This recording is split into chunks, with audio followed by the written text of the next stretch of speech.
अऊज़ुबिल्लाहि मिनश्शैतानिर्रजीम बिस्मिल्लाहिर्रहमानिर्रहीम अस्सलामु अलैकुम वरहमतुल्लाहि वबरकातुहू। सूरह तौबा है मेरे सामने और सूरह तौबा की आयत नंबर 86 है मेरे सामने। वो पारा नंबर 10 है, रुकू नंबर 17 है। सूरह तौबा तकरीबन तमाम ही ग़ज़वा तबूक के बारे में चली है और उसमें मुनाफ़िकीन और कुफ़ार का जिक्र हुआ है और अल्लाह तबारक व तआला ने जा बजा कुफ़ार को और मुनाफ़िकीन को तंबीह की और नबी सल्लल्लाहु अलैहि वसल्लम को कुछ चीज़ों से बर वक्त आगाह फरमाया और कुछ चीज़ों के जवाब सिखाए और कुफ़ार के साथ मुकाबले की तरगीब दी। और आयत नंबर 85 के आखिर में अल्लाह ने फरमाया कि नबी आप इनके माल और औलाद को देख के ताज्जुब में ना पड़े, ये इनकी बर्बादी का सबब है और आखिर तक इनके साथ रहेगा। आयत नंबर 85 में अल्लाह तबारक व तआला फरमा रहे हैं कि इज़ा उन्ज़िलत सूरा, जब कोई सूरत या कोई आयत नाज़िल होती है, अन आमिनु बिल्लाहि व जाहिदू मार रसूली, और उसमें हुक्म होता है कि अल्लाह पर ईमान लाए, अल्लाह के रसूल पर ईमान लाए और जहाद में उनके साथ तावन करें। अल्लाह ताला के रसूल पर ईमान लाए, अल्लाह पर और उसके रसूल पर ईमान लाए और अल्लाह के नबी के साथ मिलके जहाद करें, उनके लिए उनके साथ तावन करें। तो इस हिस्सा अजाना का उली तौली, तो उस वक्त आप देखेंगे कि दौलतमंद जो लोग होते हैं वो आप सल्लल्लाहु अलैहि वसल्लम से मुख्तलिफ हीले बानों से इजाज़त मांगने लग जाते हैं और इजाज़त मांगते हुए जो उन्होंने अल्फाज बोले हैं वो ये कहते हैं कि कालू ज़रना नाकुन मा कायदीन, और माजरत इस अंदाज में करते हैं कि हमें माफ़ी कर दें, हमें बैठने वालों के साथ बैठा रहने दें। अब ये बैठने वाले कौन हैं जिनके साथ वो बैठा रहने की इजाज़त मांग रहे होते हैं और बैठने के काबिल नहीं होते वो जहाद के काबिल हैं। और जहाद, अगर जहाद बिन नफ्स नहीं कर सकते तो जहाद बिन माल ज़रूर कर सकते हैं, दौलतमंद लोग होते हैं। और किन बैठने वालों के साथ बैठा रहना चाहते हैं? वो कमज़ोर औरतें, मर्द, बूढ़े और बच्चे, बुज़ुर्ग जिन पर जहाद फ़र्ज नहीं है उनके साथ बैठा रहना चाहते हैं। बैठा रहने का ये मतलब है कि नबी सल्लल्लाहु अलैहि वसल्लम से इन अल्फाज में कहते हैं कि हम इनकी हिफाजत करेंगे, पीछे इनकी निगरानी करेंगे, इनका ख्याल रखेंगे। इन लोगों का जो जहाद पर जाने के काबिल नहीं है उनका ख्याल रखने वाला भी कोई होगा और हम इन बैठ के इनका ख्याल रखेंगे पीछे, हमें आप इनके साथ छोड़ जाए। रज़ूबियन यकून माल ख्वालिफ, हालांकि वो उनके ख्याल नहीं रखने के लिए बैठ रहे होते और उनको उनके ख्याल रखने की कोई गर्ज भी नहीं होती, वो सिर्फ जहाद में नहीं जाना चाहते और किसी बहाने से पीछे रहना चाहते हैं। और अगर वो रह भी रहे होते हैं पीछे तो बजाय कि कमज़ोर और बूढ़े लोगों का ख्याल रखें, वो उनको ज़्यादा तकलीफ़ दे रहे होते हैं और उनके ख़िलाफ़ मुख्तलिफ़ किस्म की साजिशें भी कर रहे होते हैं तरह तरह की। और फरमाया कि उनको हमें छोड़ दें, हम बैठे रहेंगे, और ये चाहते हैं। यकून माल ख़वालिफ़ तुबिया, अच्छा ऐसा क्यों करते हैं कि बैठा रहने वालों के साथ रिक्वेस्ट करके बैठ जाते हैं और उनकी निगरानी और उनकी खैरखाई का और उनका ख्याल रखने का नबी सल्लल्लाहु अलैहि वसल्लम को यकीन दिलाते हैं, हालांकि उनके दिल में खुद कुछ ऐसा नहीं होता। वो चाह रहे होते हैं सिर्फ जहाद पे ना जाना और मुख्तलिफ हीले बहानों से अल्लाह तबारक व तआला के हुक्म से रूगर्दानी कर रहे होते हैं और नबी सल्लल्लाहु अलैहि वसल्लम को तकलीफ़ दे रहे होते हैं। अल्लाह तबारक व तआला फरमा रहा है कि ऐसा वो इसलिए कर रहे हैं कि तुबिया अला क़ुलूबिहिम, उनके दिलों पर अल्लाह तबारक व तआला ने मोहर लगा दी है। और मोहर क्या लग गई है कि उन्होंने अल्लाह के किसी हुक्म को मानना ही नहीं है, किसी चीज़ का यकीन ही नहीं करना, और जहाद में जाना तो दूर की बात है, उन्हें अगर नमाज़ पढ़ने के लिए कहा जाए तो वो भी उन पर गरा गुजरती है। अल्लाह तबारक व तआला की तरफ से जब इंसान के दिल पे मोहर लग जाए तो वो एक छोटा सा नेकी का काम भी नहीं कर सकता, क्योंकि अल्लाह की रज़ा नहीं होती, अल्लाह की मंशा नहीं होती, और अल्लाह की रज़ा और मंशा से हट के इंसान एक सांस नहीं ले सकता, जहाद पे कैसे जा सकता है। अल्लाह तबारक व तआला ने उनकी नाफरमानी के सबब उनके दिलों पर मोहर लगा दी है। पीछे हमने पढ़ा था कि वो दोबारा आएंगे नबी सल्लल्लाहु अलैहि वसल्लम आपके पास और माजरत करेंगे और फिर जाने की इजाज़त मांगेंगे, तो आप उनसे कह दें कि आप पहले बैठे रहे हो, और कभी उन पर यकीन ना कीजिएगा, उनको रिजेक्ट करते हुए कह दें कि आपको बैठना पसंद है, आप बैठे ही रहें। नागवारी का और बेजारी के अल्फाज हैं जो अल्लाह तबारक व तआला ने नबी को सिखाए थे। और यहाँ भी अल्लाह तबारक व तआला फरमा रहे हैं कि अब मैंने उस वजह से मैंने इनके दिलों पर मोहर लगाई हुई है और ये ऐसा कर नहीं सकते। ला फ़हम ला यफ़क़हून, और मोर ऐसी लगी हुई है कि उनको बात समझ ही नहीं आ रही है। वो सच्ची और झूठी बात में तमीज़ क्या करेंगे, जब अच्छी और बुरी बात में तमीज़ क्या करेंगे जब उनको समझ ही नहीं आ रही होती है।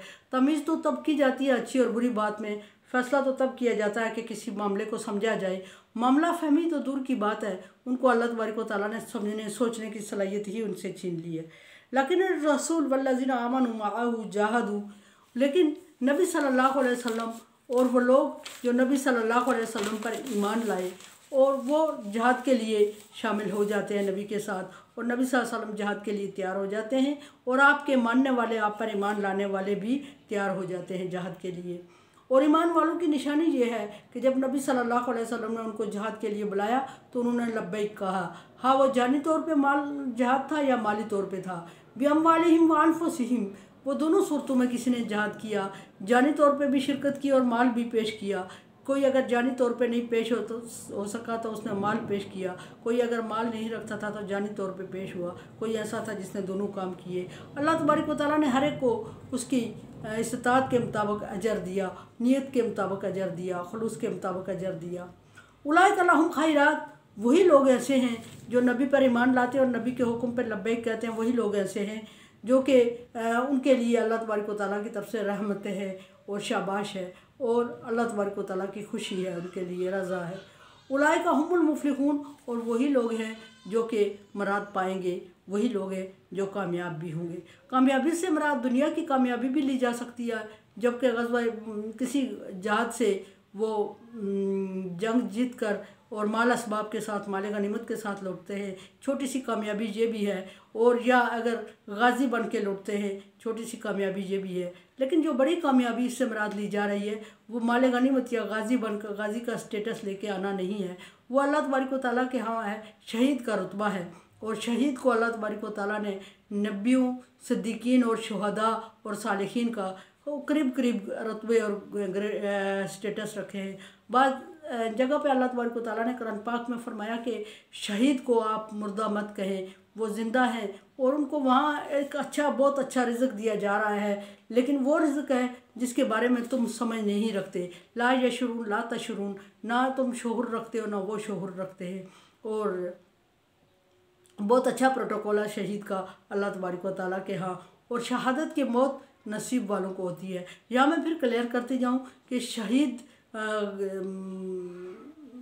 जंग में भी होता है। शहीद की बहुत सारी अक़साम हैं, कम व बेश 70 किस्में हैं शहादत की। एक दरख्त से गिर के मर जाने वाला भी शहीद है, कोरोना वायरस से मर जाने वाला भी शहीद है। लेकिन जो सबसे आला तरीन दर्जा है वो मैदान जंग में अल्लाह तबारक व तआला की रज़ा की खातर जान दे दे, वो शहीद होता है। लेकिन एक बात यह है कि जंग और जहाद में फ़र्क होता है। जंग में कुफ़ार के साथ अगर मुस्लिम जंग कर रहे हैं तो उस जंग में मारा जाने वाला भी शहीद कहलाएगा, लेकिन वो जंग जब दीन की खातर हो तो वो जहाद कहलाती है, और उसमें शहीद होने वाले का बहुत बड़ा रुतबा और बहुत बड़ा स्टेटस है, जो कि करीब तरीन पैगम्बरों और सिद्दीकीन के साथ जाता है। अल्लाह तबारक व तआला ने उनके साथ बहुत अच्छा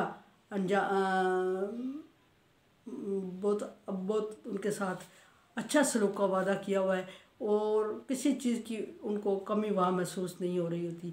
लेकिन दुनिया वाले लोग अगर उनके बारे में सोचें तो उनकी इतनी समझ शऊर नहीं है कि वो उस मुकाम, उस स्टेटस का अहाता कर सके।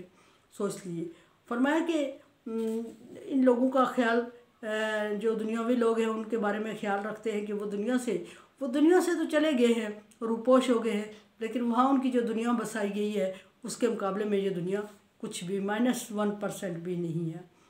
फिर फरमाया कि उनके वो कामयाब है, अद्द लहुम जन्नातिन तजरी मिन तहतिहल अनहार, और ऐसी कामयाबी है कि उनके लिए अल्लाह तबारक व तआला ने बागात रखे हुए हैं, और उस बागात में उनकी रूह निकलते ही उनको पहुंचा दिया जाएगा, किसी किस्म का हिसाब नहीं होगा।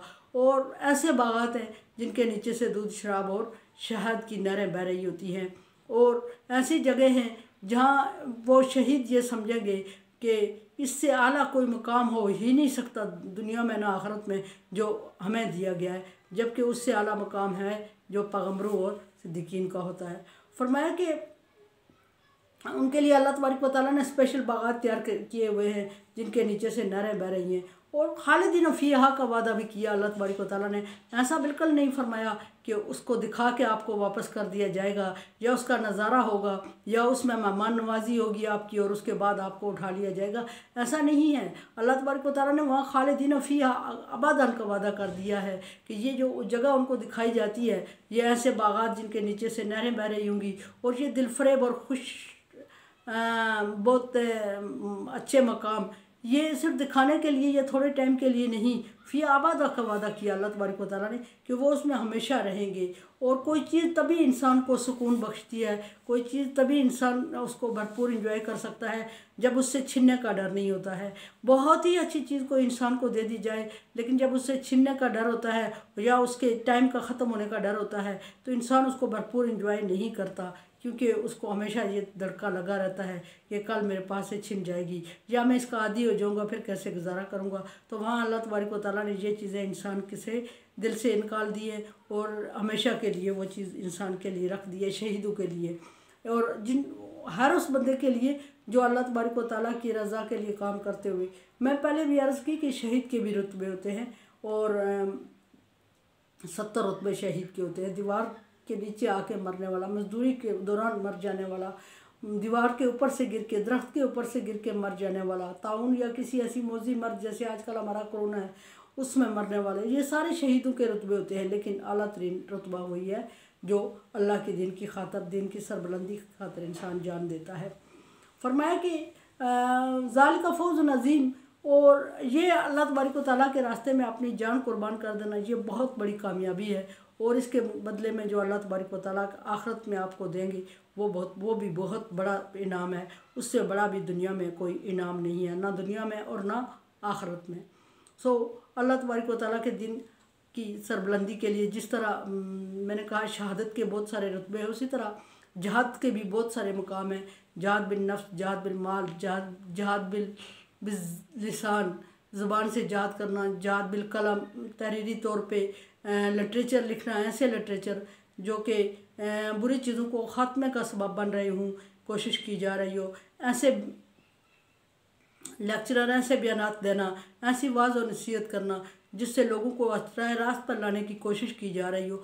अच्छा, एक बात यह है कि कोई सुने ना सुने, कोई देखे ना देखे, कोई पढ़े ना पढ़े, वो आपकी ज़िम्मेदारी नहीं है। अल्लाह तबारक व तआला ने इंसान की ज़िम्मेदारी सिर्फ काम कर देना नियत के साथ लगाई है, मनवाने की ज़िम्मेदारी कहीं भी नहीं लगाई। इवन के पैगम्बरों की भी मनवाने की ज़िम्मेदारी नहीं लगाई। नबी सल्लल्लाहु अलैहि वसल्लम को हुक्म होता है कि बल्लिग, आप पैगाम पहुँचा दें और ये मत समझे कि वो मानते हैं या नहीं मानते। उनके मानने और ना मानने की ज़िम्मेदारी आपकी नहीं है। जिनकी किस्मत में अल्लाह तबारक व तआला ने लिखा होगा वो सुनेंगे, समझेंगे और मानेंगे, पढ़ेंगे। और जिनके नसीब में नहीं लिखा होता, फिर बात वही है कि उन पर अल्लाह तबारक व तआला ने मोहर लगा दी है।